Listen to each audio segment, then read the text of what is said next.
po maligaya ang Pasko po dahil makakauwi po ako ng probinsya this coming Christmas. Siyempre, makatanggap ako ng regalo dahil sa inyo. Saka wala akong sakit. Saka magpasalamat ako sa inyo.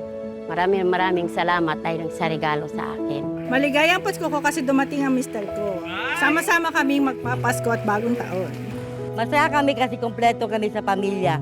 At binigyan pa kami ng pamasko ni Pia at saka ni Boy Abunda at Kuya Alan Cayetano. Masaya po ako dahil nabigyan po kami ng tulong po ni Kuya Alan at si Pia at saka ni Tito Boy. At dadating po kasi aking mga anak, kaya po kami sama-sama sa Pasko't Bagong Taon. Unang-una po, masaya po yung Pasko ko kasi kumpleto po kaming magpapamilya, wala pong sakit. At may mga mabubuting tao pa rin pala talaga na handang magbigay ng tulong para mapasaya yung mga kapwa nila. Maraming salamat po, Ate Pia, Kuya Alan, and Kuya Boy. Maraming salamat po Kuya Alan, Ate Pia at Kuya Boy. Noong ipinanganak si Jesus, hindi siya isinilang sa palasyo, kundi sa isang payak na lugar. At may mga naglakbay, hindi para magpakitang gilas, kundi para makibahagi sa kagalakan ng Pasko. Ganito rin ang diwa ng Pasko ngayon.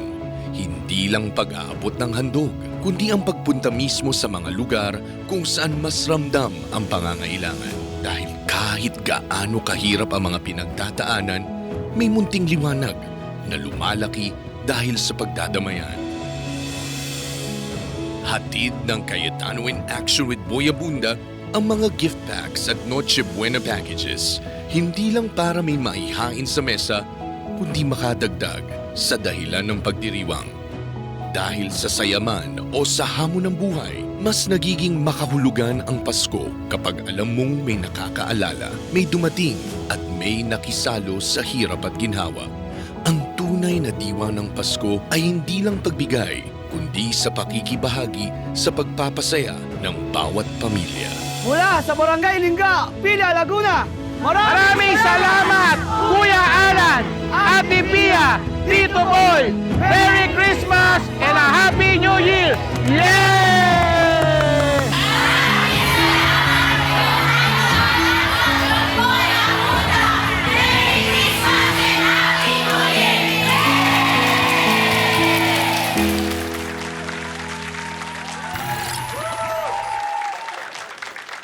Sa lahat ng mga komunidad na nakasama natin ngayong gabi, maraming salamat sa inyong pagtiwala. At sa mga komunidad na hindi pa natin nakasama, isang taus-pusong pagbati ng maligayang Pasko. And Happy New Year po sa inyong lahat. Kayo ang diwa ng bayanihan. Sa mga nanay, tatay, lolo, lola, kabataan, persons with determination at mga batang nangangarap, sana ay nadama ninyo na hindi kayo nag-iisa, lalo na ngayong panahon ng Kapaskuhan. Mula sa buong pamilya po ng Cayetano in Action with Boy Abunda, maraming salamat sa pagkakataong maging bahagi ng inyong Pasko. Maligayang Pasko at manigong bagong taon!